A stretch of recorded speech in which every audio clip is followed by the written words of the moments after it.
ओम शांति। 28 सितंबर 2020 की साकार मुरली।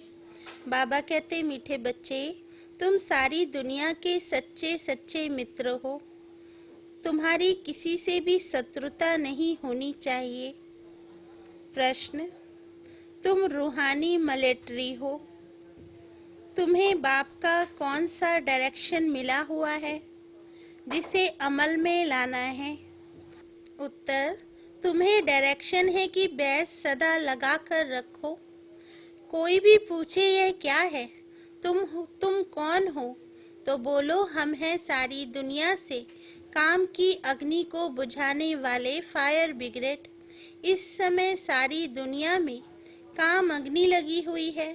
हम सबको संदेश देते हैं, अब पवित्र बनो, दैवी गुण धारण करो तो बेड़ा पार हो जाएगा। ओम शांति। मीठे मीठे रूहानी बच्चे सहज याद में बैठे हैं। कोई कोई को डिफिकल्ट लगता है, बहुत मूंझते हैं। हम टाइट अथवा स्ट्रिक्ट होकर बैठे।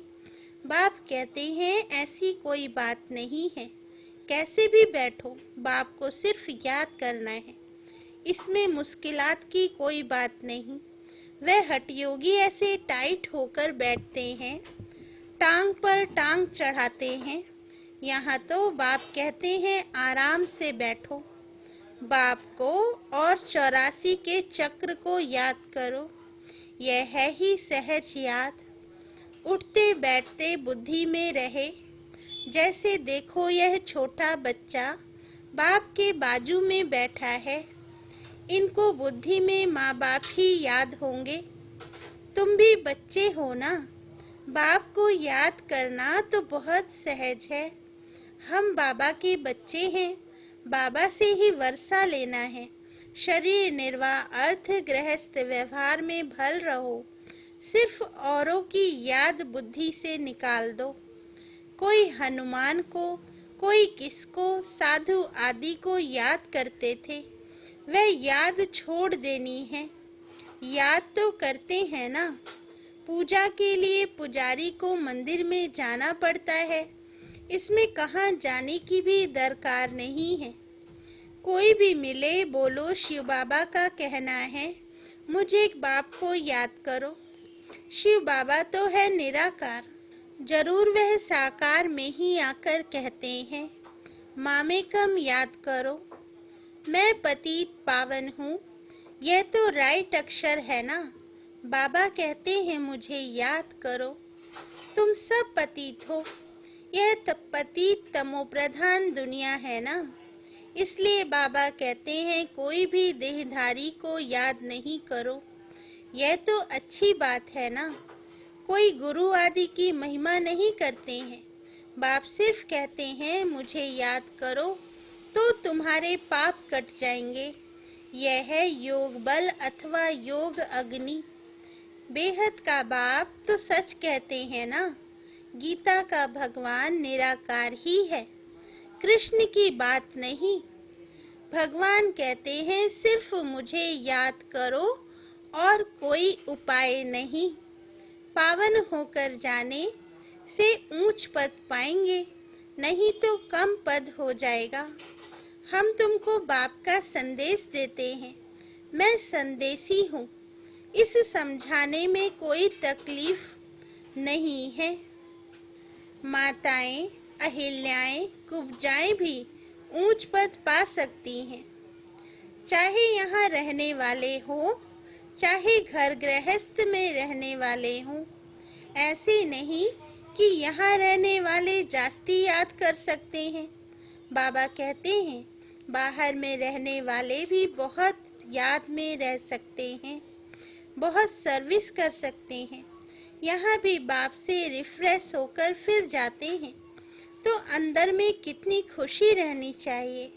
इस छीछी दुनिया में तो बाकी थोड़े रोज हैं, फिर चलेंगे कृष्णपुरी में। कृष्ण के मंदिर को भी सुखधाम कहते हैं, तो बच्चों को अपार खुशी होनी चाहिए। जबकि तुम बेहद के बाप के बने हो, तुमको ही स्वर्ग का मालिक बनाया था। तुम भी कहते हो बाबा 5000 वर्ष पहले भी हम आपसे मिले थे और फिर मिलेंगे। अब बाप को याद करने से माया पर जीत पानी है। अब इस दुखधाम में तो रहना नहीं है। तुम पढ़ते ही हो सुखधाम में जाने के लिए। सबको हिसाब किताब चुकतू कर वापिस जाना है। मैं आया ही हूँ नई दुनिया की स्थापना करने। बाकी सब आत्माएं चली जाएंगी मुक्ति धाम। बाप कहते हैं मैं कालों का काल हूँ। सबको शरीर से छुड़ाए और आत्माओं को ले जाऊंगा। सब कहते भी हैं हम जल्दी आए। यहाँ तो रहने का नहीं है। यह तो पुरानी दुनिया पुराना शरीर है। अब बाप कहते हैं मैं सबको ले जाऊंगा, छोड़ूंगा किसको भी नहीं। तुम सबने बुलाया ही है। हे पतित पावन आओ। भल याद करते रहते हैं परंतु अर्थ कुछ भी नहीं समझते हैं। पतित पावन की कितनी धुन लगाते हैं। फिर कहते हैं रघुपति राघव राजा राम।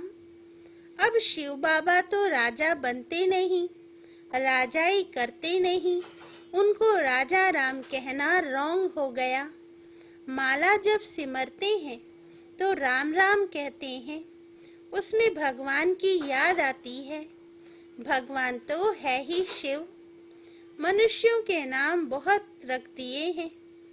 कृष्ण को भी श्याम सुंदर, वैकुंठनाथ, मक्खन चोर आदि आदि बहुत नाम देते हैं। तुम अभी कृष्ण को मक्खन चोर कहेंगे? बिल्कुल नहीं। तुम अभी समझते हो भगवान तो एक निराकार है। कोई भी देहधारी को भगवान कह नहीं सकते। ब्रह्मा विष्णु शंकर को भी नहीं कह सकते। तो फिर मनुष्य अपने को भगवान कैसे कह सकते? वैजयंती माला सिर्फ 108 की गाई जाती है। शिव बाबा ने स्वर्ग स्थापन किया। उनके यह मालिक हैं। जरूर उससे पहले उन्होंने यह पुरुषार्थ किया होगा। उसको कहा जाता है कलयुग अंत सतयुग आदि का संगम युग। यह है कल्प का संगम युग। मनुष्यों ने फिर युगे युगे कह दिया है। अवतार नाम भी भूल फिर उनको ठिक्कर भीतर में कण कण में कह दिया है।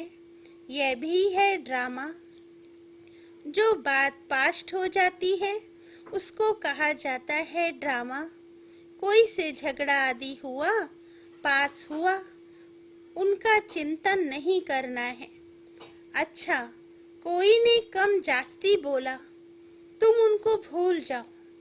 कल्प पहले भी ऐसे बोला था। याद रहने से फिर बिगड़ते रहेंगे। वह बात फिर कभी बोलो भी नहीं। तुम बच्चों को सर्विस तो करनी है ना। सर्विस में कोई विघ्न नहीं पड़ना चाहिए। सर्विस में कमजोरी नहीं दिखानी चाहिए। शिव बाबा की सर्विस है ना, उनमें कभी जरा भी ना नहीं करनी चाहिए। नहीं तो अपना पद भ्रष्ट कर देंगे। बाप के मददगार बने हो तो पूरी मदद देनी है। बाप की सर्विस करने में जरा भी धोखा नहीं देना है। पैगाम सबको पहुंचाना ही है। बाप कहते रहते हैं म्यूजियम का नाम ऐसा रखो जो मनुष्य देख अंदर घुसे और आकर समझे, क्योंकि ये नई चीज है ना। मनुष्य नई चीज देख अंदर घुसते हैं। आजकल बाहर से आते हैं भारत का प्राचीन योग सीखने। अब प्राचीन अर्थात पुराने ते पुराना, वह तो भगवान का ही सिखाया हुआ है, जिसको 5000 वर्ष हुए। सतयुग त्रेता में योग होता नहीं। जिसने सिखाया वह तो चला गया। फिर जब 5000 वर्ष बाद आए तभी आकर राजयोग सिखाए। प्राचीन अर्थात 5000 वर्ष पहले भगवान ने सिखाया था। वही भगवान फिर संगम पर ही आकर राजयोग सिखलाएंगे, जिससे पावन बन सकते हैं। इस समय तो तत्व भी तमो प्रधान है। पानी भी कितना नुकसान कर देता है, उपद्रव होते रहते हैं। पुरानी दुनिया में, सतयुग में उपद्रव की बात ही नहीं। वहाँ तो प्रकृति दासी बन जाती है, यहाँ प्रकृति दुश्मन बनकर दुख देती है। इन लक्ष्मी नारायण के राज्य में दुख की बात नहीं थी, सतयुग था। अभी फिर वह स्थापन हो रहा है। बाप प्राचीन राजयोग सिखा रहे हैं, फिर 5000 वर्ष बाद सिखाएंगे। जिसका पाठ है वही बजाएंगे। बेहद का बाप भी पाठ बजा रहे हैं। बाप कहते हैं, मैं इनमें प्रवेश कर स्थापना कर चला जाता हूँ। हाहाकार के बाद फिर जय जयकार हो जाती है। पुरानी दुनिया खत्म हो जाएगी। इन लक्ष्मी नारायण का राज्य था तो पुरानी दुनिया नहीं थी। 5000 वर्ष की बात है, लाखों वर्ष की बात हो नहीं सकती। तो बाप कहते हैं, और सब बातों को छोड़ इस सर्विस में लग जाओ, अपना कल्याण करने। रूठ कर सर्विस में धोखा नहीं देना चाहिए। यह है ईश्वरीय सर्विस। माया के तूफान बहुत आएंगे, परंतु बाप की ईश्वरीय सर्विस में धोखा नहीं देना है। बाप सर्विस अर्थ डायरेक्शन तो देते रहते हैं। मित्र संबंधी आदि जो भी आए, सबके सच्चे मित्र तो तुम हो। तुम ब्रह्मा कुमार कुमारियां तो सारी दुनिया के मित्र हो, क्योंकि तुम बाप के मददगार हो। मित्रों में कोई शत्रुता नहीं होनी चाहिए। कोई भी बात निकले, बोलो शिव बाबा को याद करो। बाप की श्रीमत पर लग जाना है, नहीं तो अपना नुकसान कर देंगे। ट्रेन में तुम आते हो, वहाँ तो सब फ्री है। सर्विस का बहुत अच्छा चांस है। बैच तो बहुत अच्छी चीज है, हर एक को लगा कर रखना है। कोई पूछे आप कौन हो, तो बोलो हम हैं फायर ब्रिगेड। जैसे वे फायर ब्रिगेड होते हैं आग बुझाने के लिए, तो इस समय सारी सृष्टि में काम अग्नि में सब जले हुए हैं। अब आप कहते हैं काम महाशत्रु पर जीत पहनो। बाप को याद करो, पवित्र बनो, दैवी गुण धारण करो, तो बेड़ा पार है। यह बैच श्रीमत से ही तो बने हैं। बहुत थोड़े बच्चे हैं जो बैच पर सर्विस करते हैं। बाबा मुरलियों में कितना समझाते रहते हैं। हर एक ब्राह्मण के पास यह बैच होना चाहिए। कोई भी मिले, उनको इस पर समझाना है। यह है बाबा, इनको याद करना है। हम साकार की महिमा नहीं करते। सर्व का सद्गति दाता एक ही निराकार बाप है, उनको याद करना है। याद के बल से ही तुम्हारे पाप कट जाएंगे, फिर अंतमति सोगति हो जाएगी। दुख धाम से छूट जाएंगे, फिर तुम विष्णुपुरी में आ जाएंगे। कितनी बड़ी खुशखबरी है। लिटरेचर भी दे सकते हो। बोलो तुम गरीब हो तो फ्री दे सकते हैं। साहूकार को तो पैसा देना ही चाहिए, क्योंकि यह तो बहुत छपाने होते हैं। यह चीज ऐसी है जिससे तुम फकीर से विश्व का मालिक बन जाएंगे। समझानी तो मिलती रहती है। कोई भी धर्म वाला हो, बोलो वास्तव में तुम आत्मा हो। अपने को आत्मा समझ बाप को याद करो। अब विनाश सामने खड़ा है। यह दुनिया बदलने वाली है। शिव बाबा को याद करेंगे तो विष्णुपुरी में आ जाएंगे। बोलो, यह आपको करोड़ों पद्मों की चीज देते हैं। बाबा ने कितना समझाया है। बैच पर सर्विस करनी है, परंतु बैच लगाते नहीं। लज्जा आती है। ब्राह्मणियां जो पार्टी लेकर आती हैं, अथवा कहाँ ऑफिस आदि में अकेली जाती हैं, तो यह बैच जरूर लगा रहना चाहिए। जिसको तुम इन पर समझाएंगे वे बहुत खुश होंगे। बोलो, हम एक बाप को ही मानते हैं, वही सबको सुख शांति देने वाला है, उनको याद करो। पतित आत्मा तो जाना सके, अभी यह पुरानी दुनिया बदल रही है। ऐसे ऐसे रास्ते में सर्विस करते आना चाहिए। तुम्हारा नाम बहुत होगा। बाबा समझते हैं शायद लज्जा आती है जो बैच पहन सर्विस नहीं करते हैं।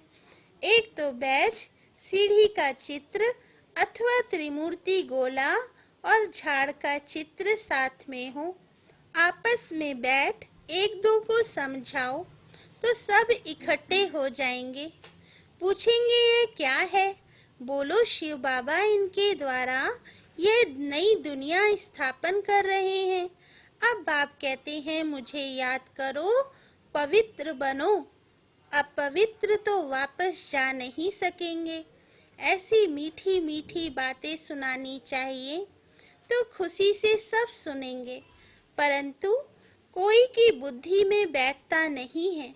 सेंटर पर क्लास में जाते हो तो भी बैच लगा रहे। मिलिट्री वालों को यहाँ बिल्ला बैच लगा रहता है, उनको कभी लज्जा आती है क्या? तुम भी रूहानी मिलिट्री हो ना। बाप डायरेक्शन देते हैं, फिर अमल में क्यों नहीं लाते? बैच लगा रहे तो शिव बाबा की याद भी रहेगी। हम शिव बाबा के बच्चे हैं।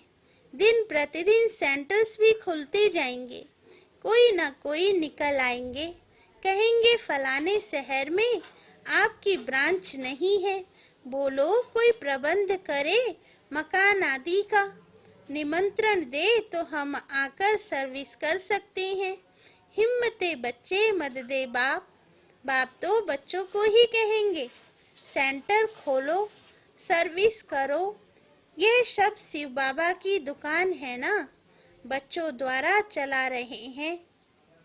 अच्छा, मीठे मीठे सिकिल दे बच्चों प्रति माता पिता बाप दादा का याद प्यार और गुड मॉर्निंग। रूहानी बाप की रूहानी बच्चों को नमस्ते। धारणा के लिए मुख्य सार। फर्स्ट पॉइंट, कभी आपस में रूठ कर सर्विस में धोखा नहीं देना है, विघ्न रूप नहीं बनना है, अपनी कमजोरी नहीं दिखानी है, बाप का पूरा पूरा मददगार बनना है। सेकंड पॉइंट, कभी कोई से झगड़ा आदि हुआ, पास हुआ, उनका चिंतन नहीं करना है। कोई ने कम जास्ती बोला, तुम उनको भूल जाओ। कल्प पहले भी ऐसे बोला था, वह बात फिर कभी बोलो भी नहीं। वरदान, बीती हुई बातों को रहम दिल बन समाने वाले शुभ चिंतक भव। वरदान का सार, यदि किसी की बीती हुई कमजोरी की बातें कोई सुनाए तो शुभ भावना से किनारा कर लो। व्यर्थ चिंतन या कमजोरी की बातें आपस में नहीं चलनी चाहिए। बीती हुई बातों को रहमदिल बनकर संभालो। समाकर शुभ भावना से उस आत्मा के प्रति मनसा सेवा करते रहो। भले संस्कारों के वश कोई उल्टा कहता, करता या सुनता है तो उसे परिवर्तन करो। 1 से 2 तक, 2 से 3 तक ऐसे व्यर्थ बातों की माला ना हो। ऐसा अटेंशन रखना अर्थात शुभ चिंतक बनना। स्लोगन, संतुष्ट मणि बनो तो प्रभु प्रिय, लोक प्रिय और स्वयं प्रिय बन जाएंगे। अच्छा, ओम शांति।